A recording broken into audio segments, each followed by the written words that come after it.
همیشه زبانهای ما و شما در حالت غضب، باور کنین چی موی سفید باشیم، چی میانه سال باشیم، چی جوان باشیم، خدا داناست چی زبانهای بد برای ما و شما پیدا می شود. در حالتهای غضب چی دشنامهای قبیح، چی سخنهای ناخوب از زبان ما و شما صادر می شود.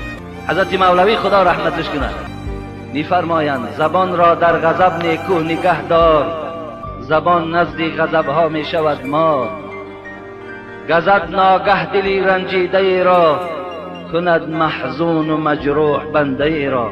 عدوی دیوی شیطان در نهانت، بیارد لفظ کفری در زبانت. که آن دم فرق نیکو بد مدانی، مبادا از زبان خود براری. فراموش نکن در حالت غضب شیطان در کمینگاه توست، تو را وسواس میکند که از این زبان هر چیزی که میخواهد از زبان تو برآمدن گیرد، تو را در کفر و در بدبختی روبرو گرداند. چی در حالت شوخی، چی در حالت غیر شوخی، چی در حالت قهر و غضب، دادرای عزیز دشنام ندهید، زیرا که شما نجات نمیابید اگر زبان شما ناخوب باشد. رسول اکرم صلی الله علیه و سلم وعده میدهد من ضامن هستم که این انسان وارد جنت کنم وقتی در دنیا اگر این انسان زبانش خوب نگه دارد.